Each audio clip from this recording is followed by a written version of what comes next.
ওকে, কি অবস্থা তোমাদের? সবাই কেমন আছো? এই তো ভাই ভালো, আপনি কেমন?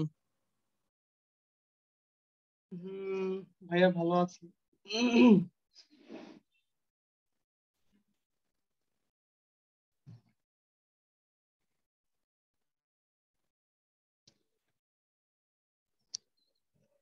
ওকে, সো আমরা আর 1 মিনিট ওয়েট করি। তোমাদের আসলে ভাইয়ার এখানে ইলেকট্রিসিটি ছিল না, তো ওয়াইফাই অফ ছিল। সো এই জন্য 1 ঘন্টা পর স্টার্ট করা। ঠিক আছে, আজকে আমরা আরেকটা বেসিক জিনিস জানবো। আর সেটা হচ্ছে, দেখাই তোমাদেরকে,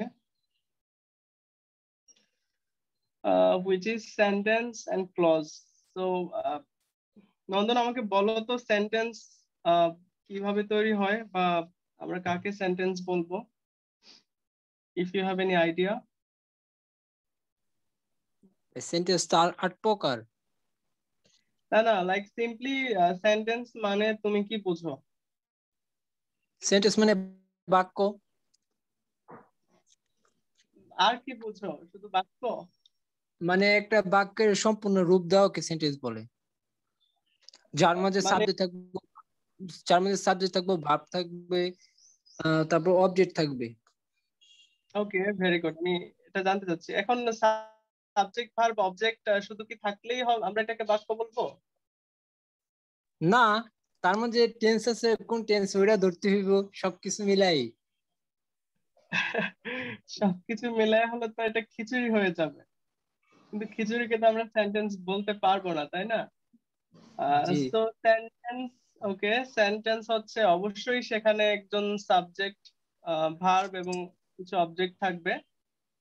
সেটা নিয়েই সেন্টেন্স, কিন্তু তাদেরকে একটা স্ট্রাকচার মেনটেন করতে হবে এবং একটা সম্পূর্ণ অর্থ দিতে হবে। তো আমি যদি সাবজেক্ট পার্সন, অর্থাৎ সাবজেক্ট ভার্ব এবং অবজেক্ট যদি উল্টাপাল্টা করে তোমাকে বলি যে এটা একটা বাক্য, তাহলে কি তুমি বলবা এটা একটা সেন্টেন্স? না, কম জগা খিচুড়ি। তাই মনে করো, school I go in the evening, তাহলে কি হবে? না, এটা তো কোনো সেন্টেন্সই হয় না। ওকে।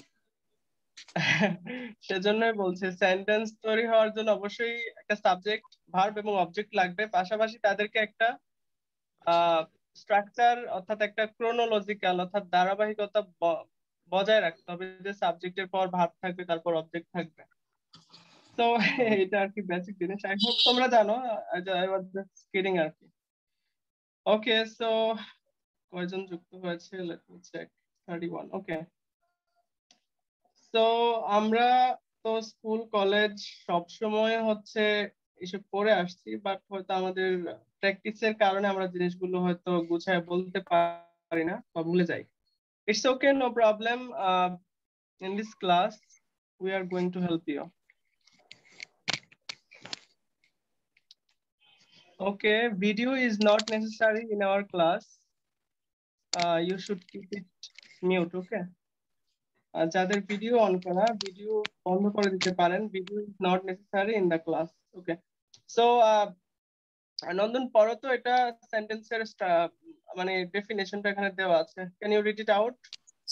দুই বা ততোধিক বা শব্দ সমষ্টি একত্র মিলিত হয়ে বা বক্তার মনের ভাব সম্পূর্ণরূপে প্রকাশ করলেই কেবল তাকে সেন্টেন্স বা বাক্য বলা যাবে। অনাদায় একাধিক শব্দ বা সাথে মিলিত হলে যদি সম্পূর্ণ বাক্য বা মনের ভাব বা কথা প্রকাশিত না করে, তাহলে তাকে বাক্য বলা যাবে না। একটি সম্পূর্ণ বাক্যের গঠনের জন্য নির্বাচিত বা শব্দসমূহকে অবশ্যই একটি বাক্যক্রমে বজায় রেখে সাজাতে হবে। এই জিনিসটা আমি প্রথম থেকে অলরেডি বলেছি, অর্থাৎ দুই বা ততোধিক শব্দ সমষ্টি একত্র মিলিত হয়ে যখন আমাদের মনের ভাবটা সম্পূর্ণরূপে প্রকাশ করে, আমরা তখনই তাকে বাক্য বলতে পারবো। কিন্তু এই শব্দগুলো যদি বাক্যে বসে কিন্তু সেটা যদি একটা কমপ্লিট অর্থ প্রকাশ না করে, অর্থাৎ মনের ভাবটা সম্পূর্ণরূপে প্রকাশ না পায়, অথবা তারা এলোমেলো ভাবেও যদি বাক্যের মধ্যে থাকে, ধরো সাবজেক্টের জায়গাতে অবজেক্ট, অবজেক্টের জায়গাতে ভার্ব, এরকমও যদি তারা ক্রোনোলজিক্যাল অর্থাৎ ধারাবাহিকতাটা যদি বজায় না রাখে, তাহলেও কিন্তু আমরা তাকে বাক্য বলতে পারবো না। যেমন শিনা ইটস পিৎজা। ওকে, অর্থাৎ শিনা পিৎজা খায়। এখন আমি যদি বলি পিৎজা শিনা ইটস, তাহলে কি এটার ধারাবাহিকতাটা কি নষ্ট হয়ে যায়। তো অবশ্যই তাদের একটা ক্রোনোলজিক্যাল নিয়ম অর্থাৎ ধারাবাহিকতাটা বজায় রাখতে হবে যদি আমরা মনের ভাবটা সম্পূর্ণরূপে প্রকাশ করতে চাই। Then see the next example, Rahim loves to travel. সেখানেও কি বাক্যের অর্থ সম্পূর্ণভাবে প্রকাশ পেয়েছে, অর্থাৎ রহিম ভ্রমণ করতে ভালোবাসে। ওকে, দেন তৃতীয় এক্সাম্পলটা দেখো, দে প্লে ফুটবল, তারা ফুটবল খেলে। সেখানে সাবজেক্ট ভার্ব অবজেক্ট, অর্থাৎ তাদের যে একটা ধারাবাহিকতাটা সেটা বজায় আছে এবং বাক্যের অর্থটা সম্পূর্ণরূপে প্রকাশ পায়। ওকে, সো আমি এই যে সেন্টেন্সের বেসিক যে টাইপ গুলা, এগুলাতে বেশি সময় নিব না। আমি সময় দিব হচ্ছে সিম্পল, কমপ্লেক্স, কম্পাউন্ড এবং তোমাদের ক্লজ চিনতে অনেকের প্রবলেম।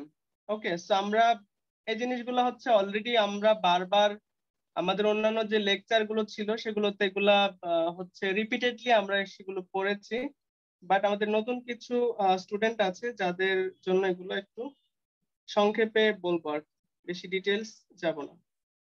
ওকে, সো অ্যাসার্টিভ সেন্টেন্স, তো তোমরা কি জানো অ্যাসার্টিভ সেন্টেন্স কি?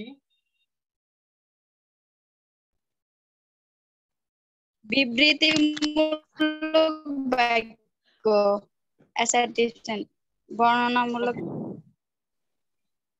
তো যেই সেন্টেন্সটা দ্বারা হচ্ছে কোনো কিছু বোঝায় অর্থাৎ বর্ণনা করে বা কোনো কিছু আলোচনা করে বা কোনো বিবৃতি প্রকাশ করে, সেটাই হচ্ছে অ্যাসার্টিভ সেন্টেন্স। সো অ্যাসার্টিভ সেন্টেন্সটা আমাদের একদম সিম্পল সেন্টেন্সের স্ট্রাকচারই ফলো করে। সেখানে একটা সাবজেক্ট, ভার্ব এবং অবজেক্ট থাকে। যেমন I go to school, I play football, I reading a book, অথবা শি ইজ কুকিং রাইস। তো এই জাতীয় যে সিম্পল যে বাক্যগুলো আছে যেটা দ্বারা কোনো কিছু বর্ণনা করে বা যেটা দ্বারা কোনো কিছু প্রকাশ করে, সেটাই হচ্ছে কি অ্যাসার্টিভ সেন্টেন্স। সো এখানে একটি সাধারণ বিবৃতিমূলক বাক্য এবং এফার্মেটিভ বা হ্রাসসূচক বাক্য, এখানে এই এক্সাম্পলটা এখানে এক্সপ্লেন করছে, যদি আমি এটা একবারেই বলে দিচ্ছি। So he reads the book, so এখানে হি হচ্ছে সাবজেক্ট, রিডস হচ্ছে পড়া ভার্ব, আর দ্য বুক হচ্ছে কি এখানে অবজেক্ট। তো এইটা হচ্ছে কি অ্যাসার্টিভ সেন্টেন্স। দ্বিতীয় এক্সাম্পলটা দেখো, we do not run in the sun, একটি সাধারণ বিবৃতিমূলক বাক্য। এটা দ্বারা কি বোঝাইছে যে আমরা রোদে দৌড়াই না, ঠিক আছে, অর্থাৎ আমরা রোদে দৌড়াই না। তো এটা হচ্ছে দেখো, হি রিডস এ বুক। আমরা এর আগের ক্লাসে পড়েছি ডু নট বা ডাজ নট দিয়ে আমরা কিভাবে অ্যাফার্মেটিভ বাক্যকে নেগেটিভ করতে পারি অথবা নেগেটিভ বাক্যকে কিভাবে নেগেটিভ ইন্টারোগেটিভ করতে পারি। Can you remember in our last class আমরা যা পড়েছি? Okay, you have to response. Okay, if you don't response, তো আমি বুঝবো না যে তোমরা আসলে আমার কথা বা আমার পড়া বুঝতে পারছো কিনা। গত ক্লাস শিখেছি যে আমরা কিভাবে একটা অ্যাফার্মেটিভ বাক্যকে আমরা নেগেটিভ করতে পারি ডু নট বা ডাজ নট বা ডিড নট ব্যবহার করে, অথবা অ্যাফার্মেটিভ অথবা অ্যাসার্টিভ বাক্যটাকে ইন্টারোগেটিভ করতে পারি, আমরা সেগুলো শিখেছি, এবং কিভাবে আমরা নেগেটিভ গুলো শিখেছি। যারা লাস্ট ক্লাস মিস করেছো তোমরা ভাইয়া আমার প্রথমে নেগেটিভ শিখেছেন, নেগেটিভ ইন্টারভিউ। ওকে, এখন রেসপন্স করার দরকার নেই। আমি যেটা বলছি, যারা গত ক্লাস মিস করেছো আমার ইউটিউব চ্যানেল রিয়া ব্লগে সেটা আপলোড করে দেওয়া আছে, কাইন্ডলি দেখে নিবা, এবং লেকচার শিটটা আমাদের গ্রুপে দেওয়া আছে। ওকে, সো আমাকে বলো তো, হি রিডস দ্য বুক, এটা কি অ্যাফার্মেটিভ বাক্য নাকি নেগেটিভ বাক্য? অ্যাফার্মেটিভ।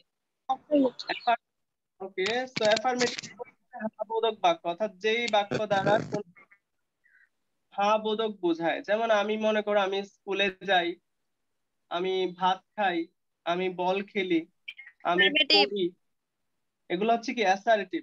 আর যদি আমি বলি এগুলার নেগেটিভ কি হবে, তাহলে এখানে ডু নট, ডাজ নট বা ডিড নট, যদি অতীত হয় তাহলে ডিড নট, আর যদি বর্তমানে হয় তাহলে ডু নট বা ডাজ নট ব্যবহার করে আমরা সেটাকে নেগেটিভ করতে পারি। সো কয়েকটা নেগেটিভ বাক্য, যেমন আমি ভাত খাই না, আমি বল খেলি না, আমি পড়ি না, আমি মোবাইল টিপি না, আমি বন্ধুদের সাথে আড্ডা দেই না। তো এই জাতীয় নেগেটিভ বাক্য তো লাইক শুনলেই বোঝা যায় যে এটা নেগেটিভ বাক্য। ওকে, সো এটা হচ্ছে অ্যাসার্টিভ বাক্য। অ্যাসার্টিভ বাক্য বাক্য দুই ধরনের, একটা অ্যাফার্মেটিভ আর একটা নেগেটিভ। অ্যাফার্মেটিভ হ্যাঁ বোধক, আর নেগেটিভ অবশ্যই না বোধক। শুনতে পাচ্ছ বা বুঝতে পারছো আমার কথা? জি ভাইয়া। জি ভাইয়া। দেন এখানে আরেকটা এক্সাম্পল আছে, everyone should read this poem. Okay, অর্থাৎ প্রত্যেকের এই কবিতাটি পড়া উচিত। সো এই এই বাক্যটা অর্থাৎ শেষের বাক্যটা কি অ্যাফার্মেটিভ নাকি negative? You can tell me. Negative.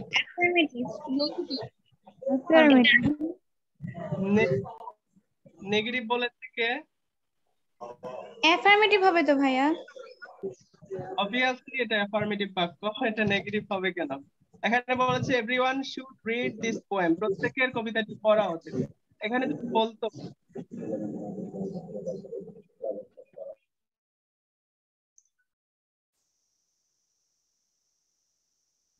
ওকে, এখানে যদি বলতো যে everyone should not read this poem, অর্থাৎ প্রত্যেকের কবিতাটি পড়া উচিত নয়,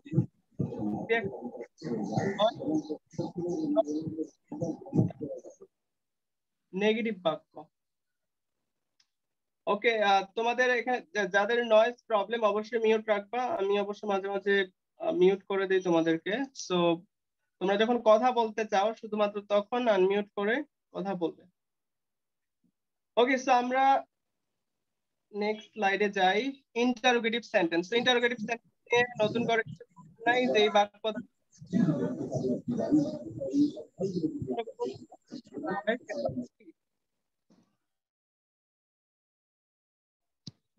ইন্টারোগেটিভ বাক্য। তো যে বাক্য দ্বারা কোনো কিছু প্রশ্ন করা হয় বা কোনো কিছুর প্রত্যুত্তর পাওয়ার উদ্দেশ্যে কিছু জিজ্ঞেস করা হয়, সেটা হচ্ছে ইন্টারোগেটিভ বাক্য। সো ইন্টারোগেটিভ বাক্য দুই ভাবে শুরু হতে পারে, এটা তোমরা অনেকেই জানো। একটা হচ্ছে অক্সিলারি ভার্ব বা হেল্পিং ভার্ব দিয়ে শুরু হতে পারে, অর্থাৎ বাক্যের শুরুতেই মোডাল অক্সিলারিজ বা অক্সিলারি ভার্ব গুলো থাকবে, যেমন am, is, are, was, were, have, has, shall, should, may, might, ought to, could, might, এগুলা আমরা মোডাল অক্সিলারিজ যেগুলো জানি। সো ওইগুলা যদি বাক্যের প্রথমেই থাকে তাহলে সেটা ইন্টারোগেটিভ বাক্য হতে পারে। যেমন এখানে এক্সাম্পল দেখো, ডু ইউ নিড সাম মানি, তোমার কি কিছু টাকা প্রয়োজন? তো এখানে দেখো, ইজ হি ইওর ব্রাদার, সে কি তোমার ভাই? শুড আই কল ইউ, আমার কি তোমাকে কল করা উচিত?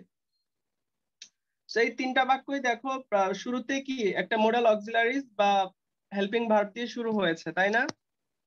তো আরেকটা হচ্ছে সেখানে WH কোশ্চেন দিয়েও কি হতে পারে, ইন্টারোগেটিভ সেন্টেন্স শুরু হতে পারে।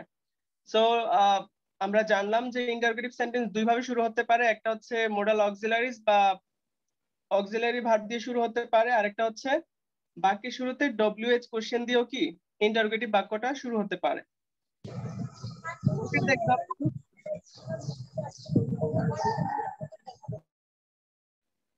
Okay, so look at the example. Look at the example. দেখো, what is your address? তোমার অ্যাড্রেসটা কি বা তোমার অ্যাড্রেস কোথায়, অর্থাৎ তোমার ঠিকানা কোথায়? হোম ডু ইউ ওয়ান্ট, তুমি কাকে চাও? Okay, then how much money do you want, তোমার কি পরিমাণ টাকা দরকার? সো এই যে তিনটা বাক্য, এই তিনটা বাক্য কি দিয়ে শুরু হয়েছে? WH কোশ্চেন দিয়ে।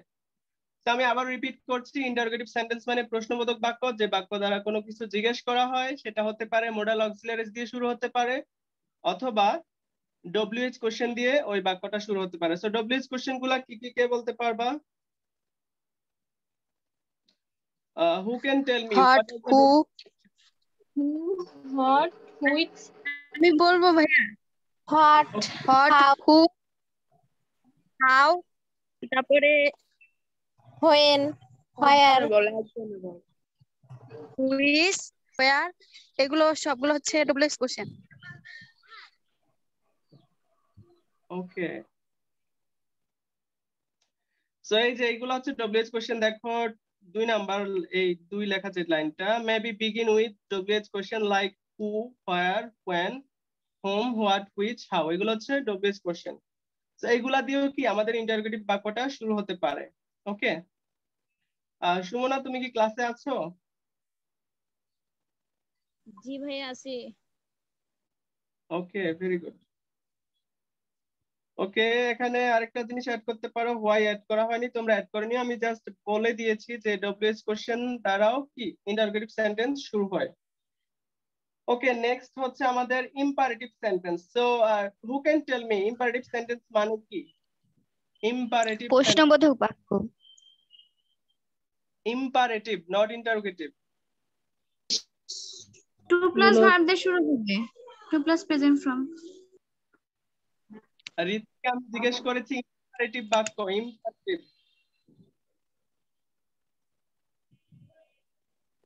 প্রার্থনা, আদেশ। ওকে, ইম্পারেটিভ সেন্টেন্স অনুজ্ঞাসূচক বাক্য। সো যে সেন্টেন্স দ্বারা কোনো আদেশ, উপদেশ, অনুরোধ, নিষেধ এগুলা বোঝায় সেটা হচ্ছে কি ইম্পারেটিভ সেন্টেন্স। ওকে, সো ইম্পারেটিভ সেন্টেন্সে কি থাকে? নরমালি সাবজেক্ট যে সে আসলে উচ্চ থাকে বা হিডেন থাকে। যেমন মনে করো ওপেন দ্য ডোর। সো আমি যদি বলি আদেশ বা উপদেশ করি ওপেন দ্য ডোর, অথবা shut down the window, okay, close the window. So এই জাতীয় বাক্যগুলোতে কি সাবজেক্ট যে ইউ, এই যে ইউ সেকেন্ড পারসন, সে কিন্তু উজ্জ থাকে। Can you match? তোমরা কি মিলাইতে পারতেছো আমি যা বলতেছি? জি ভাইয়া। জি ভাইয়া। জি ভাইয়া। ওকে, সো ইম্পারেটিভ সেন্টেন্স মূলত অনুজ্ঞাসূচক বাক্য। এটা দ্বারা আমরা কি বোঝাই? আদেশ, উপদেশ, অনুরোধ, আদেশ, রিকোয়েস্ট। উপদেশ, নিষেধ। ইংরেজিতে যদি বলো তাহলে request, order, advice, command, suggestion, এগুলো হচ্ছে কি ইম্পারেটিভ সেন্টেন্সে এই ধরনের এক্সপ্রেশন, অর্থাৎ এই ধরনের এক্সপ্রেশন প্রকাশ করা হয়। ওকে, দেন দেখো একটি সহজ ক্ষেত্র অনুসরণ করা যেতে পারে। যেমন সাবজেক্ট যে সে থাকে ইনভিজিবল। ওকে, তো আমি যখন ক্লাস 8-এ পড়ি, সম্ভবত 8-এ, তো তোমাদের স্কুল কলেজে কি বিশ্ব সাহিত্য কেন্দ্র ওইগুলার তোমাদের কি, তোমরা কেউ মেম্বার ছিলা? ওই যে বিশ্ব সাহিত্য কেন্দ্র চাই বই পড়ার যে একটা সংস্থা। জি ভাই, ছিলাম ভাইয়া। ভাই আমি আছি মেম্বার ওইটার। ওকে, এনিওয়ান এলস? আর কি কেউ আছেন বিশ্ব সাহিত্য কেন্দ্রের মেম্বার? ওকে, নো প্রবলেম। ভাইয়া স্কুলে থাকা অবস্থায় ছিলাম। ওকে, আমি এখনো আছি, আমাদের বাসার সামনে এটা আসে, প্রতি স্যাটারডেতে আসে এখন। ওকে, নো প্রবলেম। তো আমি যেটা বলতে চাচ্ছিলাম, আমি ক্লাস 8-এ থাকতে একটা বই পড়েছিলাম, এটা একটা অনুবাদ উপন্যাস ছিল। এটা ছিল দ্য ইনভিজিবল ম্যান। ওকে, অদৃশ্য মানব। সো এটা একটা অনুবাদ বই ছিল, কেউ কি পড়েছো কিনা আমি জানি না। খুবই লাইক থ্রিলার একটা বই। যদি কেউ পড়ো অনেক মানে আগ্রহ পাবো। আমি ওটা এক রাতে বই সারা রাত পড়ে শেষ করছি, মানে একদিনে না, মানে কয়েকদিনের মধ্যে, 2-3 দিনের মধ্যে সারাক্ষণ পড়তাম, পড়ে শেষ করে ফেলছিলাম। তো অনেক আসলে থ্রিলিং একটা উপন্যাস, তো তোমরা কেউ চাইলে পড়তে পারো। তো এই জন্য এটা বলছি আর কি, যেহেতু ইনভিজিবল লেখাটা দেখেই মনে পড়লো। সো ইনভিজিবল মানে হচ্ছে অদৃশ্য। সো ইম্পারেটিভ সেন্টেন্সে অলওয়েজ সাবজেক্ট কি থাকবে? ইনভিজিবল থাকবে, উজ্জ্ব থাকবে। থাকবে তারপর অবজেক্ট। সো দেখো ডু ইট কুইকলি। সো এই ডু ইট কুইকলি আমরা কোনো সাবজেক্ট দেখতে পাচ্ছি কিনা? প্রথম এক্সাম্পল,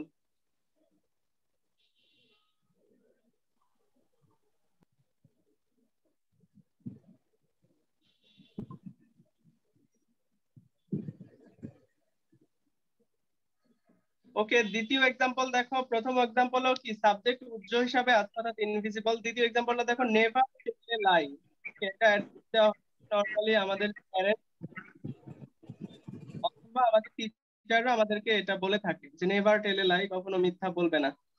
সো এখানে স্ট্রাকচারটা কি তোমরা বুঝতে পারছো? এখানে হয় advice, request, order, command, suggestion এগুলা বলা হবে ইম্পারেটিভ। আরে মুরগিটাকে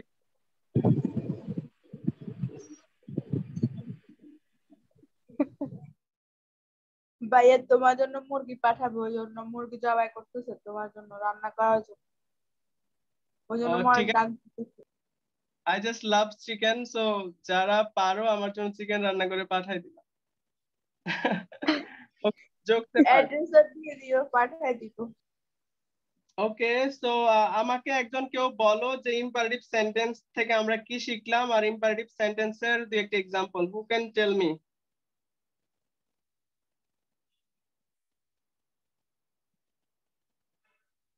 Who can summarize imperative sentence?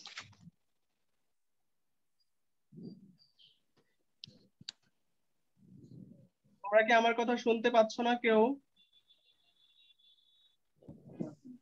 হ্যাঁ ভাইয়া শুনতেছি, বলো। হ্যাঁ, আমি জিজ্ঞেস করেছি ইম্পারেটিভ সেন্টেন্স কে সামারাইজ করতে পারবে?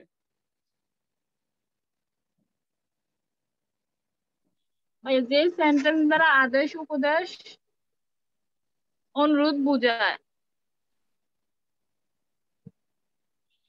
ওকে, এক্সাম্পল। ইম্পারেটিভ সেন্টেন্সের সাবজেক্ট উচ্চ থাকবে। সাবজেক্ট উজ্জ্ব থাকবে আর সেখানে ভার্ব প্লাস অবজেক্ট থাকবে, ঠিক আছে? ওকে, কেউ যদি না বুঝো অবশ্যই কোয়েশ্চেন করবা। সো এখানে দেখো তিনটা এক্সাম্পল দিছি, তোমরা চাইলে আরো এক্সাম্পল তৈরি করতে পারো। সো যেমন কোনো কিছু আদেশ করবা, অনুরোধ করবা, রিকোয়েস্ট করবা, অ্যাডভাইস দিবা, বা কাউকে সাজেশন দিবা, এটা হচ্ছে কি ইম্পারেটিভ সেন্টেন্স। তো এগুলা বেসিক জিনিস, ইউ অল শুড নো। এখনো যদি এগুলা মানে নিজের থেকে বলতে না পারো বা বলতে লজ্জা বোধ করো, এর থেকে মানে সেই আর কিছু হতে পারে না। তো তোমাদেরকে বলতে পারতে হবে, ঠিক আছে? বলা শিখতে হবে যে কিভাবে ক্লাসে রেসপন্স করতে হয়। You have to response. Okay, Sumana লিখেছে do not make a noise in the class. Okay, then হচ্ছে আমাদের ইম্পারেটিভ সেন্টেন্সের পর আমাদের হচ্ছে অপটেটিভ সেন্টেন্স। তো তোমাদের কি অপটেটিভ সেন্টেন্স সম্পর্কে কোনো আইডিয়া আছে? Optative sentence? জি ভাইয়া। জি ভাইয়া। অপটেটিভ হ্যাঁ ভাইয়া।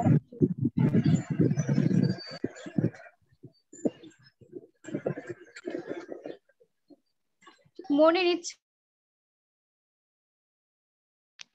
Okay, Ritika, you want to try? Tell us. ভাইয়া অপটেটিভে হচ্ছে মনের ইচ্ছা বা প্রার্থনা প্রকাশ করবে বা মনের ইচ্ছা। এরকম কিছু। Okay, অপারেটিভ সেন্টেন্স ইচ্ছা সাধারণত মেয়ে দিয়ে শুরু হয়। okay, সুমনা কি বললা শুনিনি? অপারেটিভ সেন্টেন্স সাধারণত মেয়ে দিয়ে শুরু হয়, আর এটা দ্বারা ইচ্ছা, এ দিয়ে প্রার্থনা এগুলো বোঝায়। আচ্ছা, এটা কি এমন? প্রার্থনা এগুলা বোঝায়। So let me read it out. আমাদের হাসান কি আজকে ক্লাসে নেই? হাসান মোল্লা? নাই মনে হয় ভাইয়া, থাকলে তো এতক্ষণ শুনতা, ওর মানে সবার আগে ও বলতো পাস। আচ্ছা, ঠিক আছে, হাসান ওই পার্টে থাকুক। ওকে, অপটেটিভ সেন্টেন্স হচ্ছে প্রার্থনা সূচক বাক্য। দেখো যেসব বাক্য দ্বারা হচ্ছে মনের ইচ্ছা বা প্রার্থনা এগুলা প্রকাশ পায় সেটা হচ্ছে কি অপটেটিভ সেন্টেন্স। ওকে, সো এগুলা দ্বারা হচ্ছে ডিজায়ার অথবা প্রেয়ার বা উইশ, যখন আমরা কাউকে প্রার্থনা করি বা উইশ করি বা কারো কল্যাণ কামনা করি, এগুলো হচ্ছে কি অপটেটিভ সেন্টেন্স। সো বেশিরভাগ অপটেটিভ সেন্টেন্সই মে দ্বারা শুরু হয়, তবে মে ছাড়াও কিন্তু অপটেটিভ সেন্টেন্স ব্যবহৃত হতে পারে, ঠিক আছে? কিছু কিছু ক্ষেত্রে ব্যতিক্রম আছে, এক্সাম্পল দেখলে বুঝবা। ওকে, সো এক্সাম্পল দেখো, may Allah help you to overcome all the obstacles. So তোমরা কি জানো অবস্টাকলস মানে কি? বাধা বা প্রতিবন্ধকতা। ওকে, প্রতিবন্ধকতা। প্রতিবন্ধকতা হচ্ছে অবস্টাকলস। ওকে, সো আমি প্রার্থনা করি যেন সৃষ্টিকর্তা তোমার সব ধরনের বাধা বা বিপত্তি বা প্রতিবন্ধকতা দূর করে দেন। এটা হচ্ছে কি may Allah help you to overcome all the obstacles. Okay, then দ্বিতীয় এক্সাম্পলটা দেখো, may you be happy in your life, in your future life. আমি দোয়া করি বা আমি প্রার্থনা করি যেন তুমি ভবিষ্যতে সুখী হও। ওকে, দেন থার্ড এক্সাম্পলে দেখো, live long hour president. Live long hour president অর্থাৎ আমাদের রাষ্ট্রপতি রাষ্ট্রপতির দীর্ঘজীবী হোক। ওকে, বলো তো ভাইয়া গরম fact, prime minister. Prime minister, আমাদের দেশের প্রাইম মিনিস্টার কে কে জানো? কে জানো না? শেখ হাসিনা শেখ হাসিনা কেন? আমাদের দেশের প্রেসিডেন্ট কে বলো তো? আব্দুল হামিদ আব্দুল হামিদ। আব্দুল হামিদ। আব্দুল হামিদ, অ্যাডভোকেট আব্দুল হামিদ। আব্দুল হামিদ। প্রেসিডেন্ট কে অর্থাৎ রাষ্ট্রপতি? অ্যাডভোকেট আব্দুল হামিদ। ওকে, ভেরি গুড। ওকে, দেখি তো সাধারণ জ্ঞানে খুবই ভালো। Good to know that.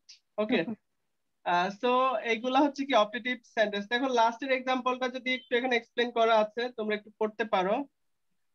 শেষ উদাহরণটার দিকে যদি আমরা তাকাই তাহলে দেখতে পাই মে ছাড়াও কিন্তু অপারেটিভ সেন্টেন্স গঠিত হতে পারে। তাই এটা সবসময় মানে এরকম কোনো বাধ্যবাধকতা নাই যে মে দ্বারাই অপারেটিভ সেন্টেন্স শুরু হতে হবে, এরকম নাই। তবে কিছু ক্ষেত্রে মে ছাড়াও কিন্তু অপারেটিভ সেন্টেন্স হতে পারে। সো এটা হচ্ছে অপারেটিভ সেন্টেন্স।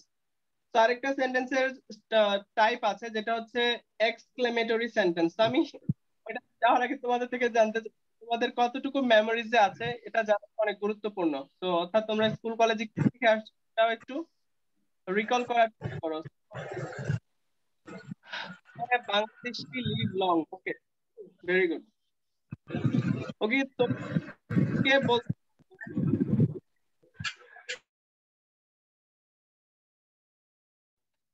তোমাদের মধ্যে কে বলতে এক্সক্লেমেটরি সেন্টেন্স কাকে? যে সেন্টেন্স দ্বারা মনে আকস্মিক আবেগ বা ভাব প্রকাশ পায় তাকে এক্সক্লেমেটরি সেন্টেন্স বলে। আর কি কেউ অ্যাড করতে চাও?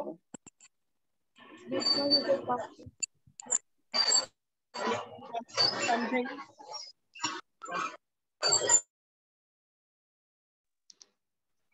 ওকে, সো ঠিক আছে, থ্যাংক ইউ যে বলেছো।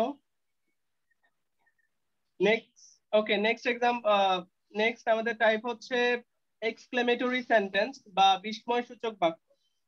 তো এক্সক্লেমেটরি সেন্টেন্স দ্বারা হচ্ছে আমাদের মনের যে একটা আকস্মিক পরিবর্তন, ওকে, যেমন হর্ষ, বিষাদ, আনন্দ, আবেগ, বিস্ময়, এগুলো আমরা প্রকাশ করি। মনে করো তোমরা লাইক নার্সিং এ চান্স পাইছো, তখন তোমাদের কি ফিলটা হবে?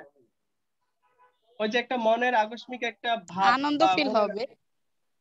ওকে, ফিলিং এক্সিলেন্ট। অনেকে তো আনন্দে আবার কায়দা দেয়। তোমাদের মধ্যে কি আনন্দে কেউ কেঁদে দিবে চান্স পাও?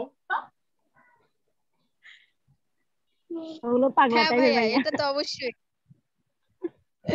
আনন্দে তো অনেক সময় কান্না করেই দেয়। ওকে, হোয়াট অ্যাবাউট সুমনা? কান্না করে আনন্দে। কি বলতেছেন ভাইয়া?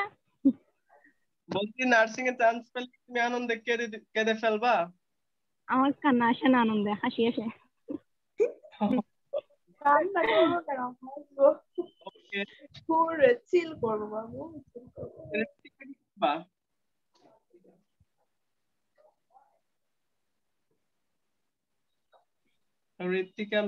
ঋত্বিকা তুমি কি আছো? শুনতে হ্যাঁ পাচ্ছ? ভাইয়া আছি। আমার চান্স হলে ভাইয়া বিকাশে সবাইকে মিষ্টি পাঠিয়ে দিব।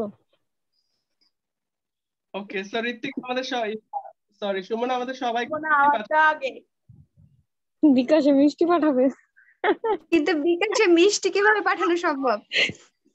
যেভাবে এবার যাই মিষ্টি আর কি। না পাঠালে আমাকে আমরা সবাই দিয়ে দিও। সুমনা তুমি কোরিয়ারে দিয়ে দিও সবাইকে। এবার দিয়ে দিব, সমস্যা নাই। পয়সা পাঠাতে খুবই এবার আমি তো পাশে আছি, তুই আমার সবার আগে আমাকে পাঠাবি, তারপর আমি জানতাম। তুই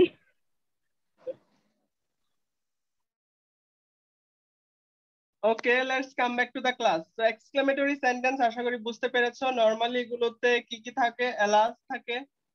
ওকে, এলাস মানে কি? হাই, আমার পোড়া কপাল বা আমার কপাল পুড়েছে। ব্র্যাভো, যখন কেউ কোনো পজিটিভ ভালো কিছু করে তখন আমরা ব্র্যাভো বলি। দেন এগুলা তো উ এগুলা সাধারণ এক্সপ্রেশন।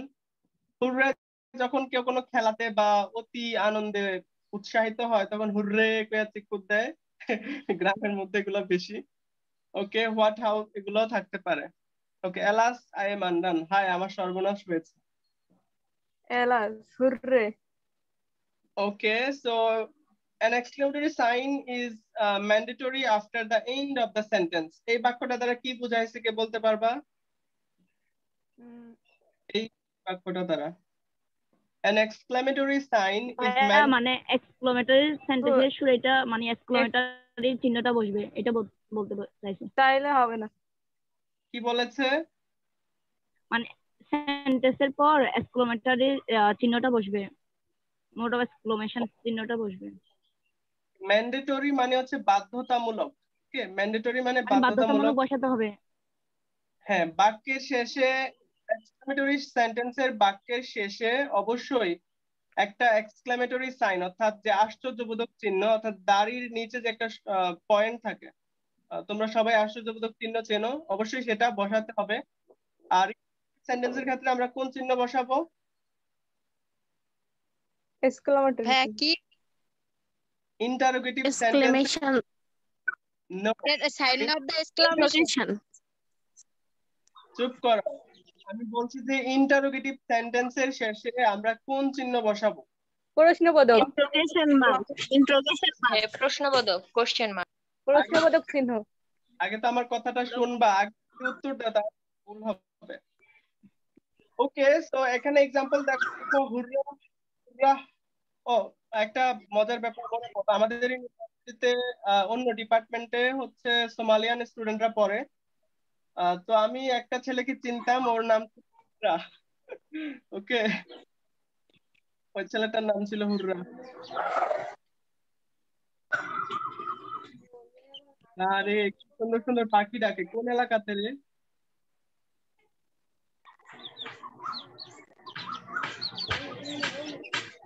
পাখি ডাকে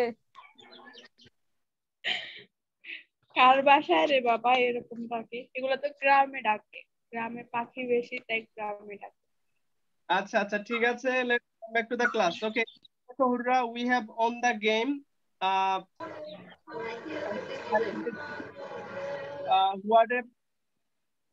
What a beautiful scene. Actually, কত মিনিট? Alas, English.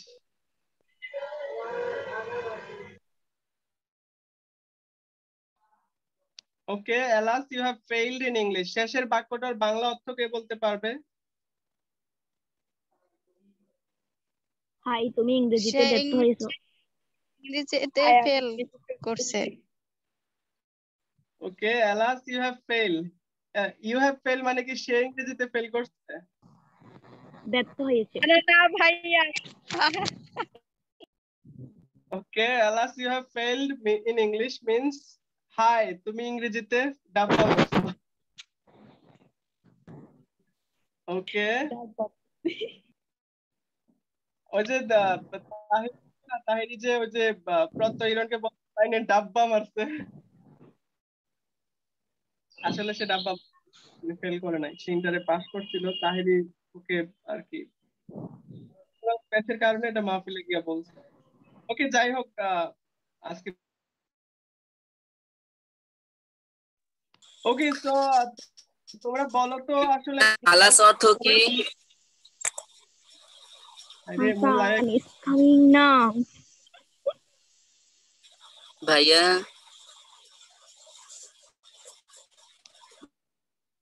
হাসান, তুমি কোথায় ছিলা? আজকে ক্লাস করো নাই যে? ও মনে হয় অসুস্থ, যেভাবে ভাইয়া বলে ডাক। না ভাইয়া, একটু বাবা এক জায়গায় পাঠাইছিল, এই জন্য আপনার একটু আইসে ক্লাস লেট হয়েছে আপনার। সবাইকে তো বললাম যে আসরের নামাজের পর পর ক্লাস শুরু হবে, নোটিশ দেখোনি? আর তোমাদের জি প্রবলেম ভাইয়া, বুঝি দেখছি। না, নোটিশ দেওয়া হলে নোটিশটাকে দেখবা, পুরাটা পড়বা, আর অথবা ভাইয়া যখন কোনো কিছু দেই তখন এটা পুরাটা পড়বা। কিছু না দেখেই কি হয়েছে মানে তোমরা আজকে ক্লাস হবে না এই সেই, মানে এগুলা কি রে ভাই? একটা নোটিশ দেওয়া হলে সেটা তো ভালোভাবে পড়তে হবে আগে। হাসান, তুমি কি যেন জানতে চেয়েছো? তুমি মনে হয় এলাচ শব্দের বাংলা অর্থ জানতে চেয়েছো। এলাচ মানে হচ্ছে হাই, আয় হাই, যে আমরা হতাশ হয়ে গেলে কিছু একটা বলি না, উফ, জি আয় হায়, এগুলো হচ্ছে এলাচ ইংরেজি। ওকে হাসান, আমাকে বলো তো, বলো তো ক্লজ মানে কি? CLAUSE ক্লজ, এই যে ক্লজ দেখতে পাচ্ছ, ক্লজ মানে কি? কোন একটি বাক্যাংশ। ওকে, ক্লজ মানে শব্দগুচ্ছ। বাক্যাংশ।